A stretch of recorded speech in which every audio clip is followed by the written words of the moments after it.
Oke, di sini kita masuk ke pabrik pembuatan dari Oppo A95-nya. Selamat menyaksikan. Sebulan itu kita maksimal bisa sampai 1,5 jutaan. Sebulan 1,5 juta Ya, HP. ya maksimal pencapaian kita seperti itu. Oke. Setahun bisa sampai 10 juta. Di sini dapat kita saksikan perakitan dari Oppo A95, dimulai dari perkabelan lunak, layar, motherboard, body, dan masih banyak lagi yang akan dirakit hingga menjadi sebuah smartphone yang utuh, yang dapat berfungsi layaknya smartphone pada umumnya. Oppo A95 dilengkapi dengan layar 6,43 inci AMOLED dengan resolusi Full HD+, dengan memiliki refresh rate 60 Hz dan juga in-display fingerprint unlock 3.0. HP ini pun juga memiliki triple real kamera dengan kamera utamanya beresolusi 48 megapiksel. Yang kedua itu 2 megapiksel makro, yang ketiga itu 2 megapiksel depth kamera. Dilengkapi juga dengan LED flash dan video recording mencapai 1080p 30 fps. HP ini juga memiliki sertifikasi IPX4. Itu untuk tahan air ya. Jadi cemplung-cemplung dikit nggak masalah. Yap, di sini kita akan memasuki bagaimana pengujian dari ketahanan produk Oppo A95 ini. Selamat menyaksikan dan simak baik-baik. Di sini dapat kita saksikan akan ada beberapa HP yang akan dijadikan tumbal dan dijadikan sampel untuk pengujian. Seperti HP ini bakal dibanting-banting berulang kali hingga ribuan kali. Untuk bagian ini diuji secara vertikal dan juga horizontal, jadi semua sisi dapat.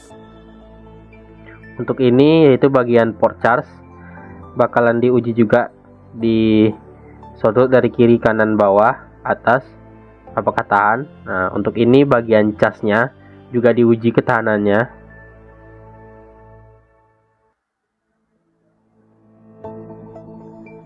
Nah, untuk ini mungkin pengujian agak sedikit sadis.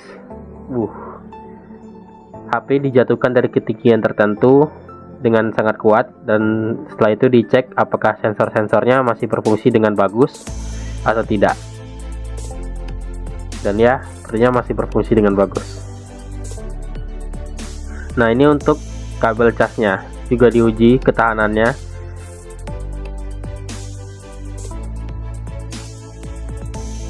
Nah, ini merupakan mesin pemanggang, bukan pemanggang daging.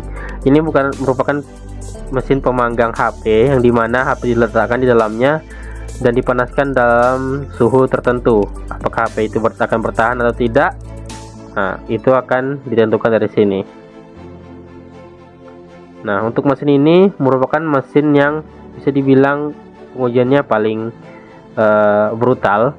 Kenapa? Karena di dalam mesin ini terdapat HP-nya itu bakal diputar dengan putaran yang kita tidak tahu seperti berapa, dan sudah pasti putarannya itu akan membuat HP ini jatuh terguncang-guncang. Untuk kelebihan dan kekurangan dari HP ini mungkin dapat langsung kita dengarkan dari ahlinya, yaitu Om Deddy dari Jagat Review.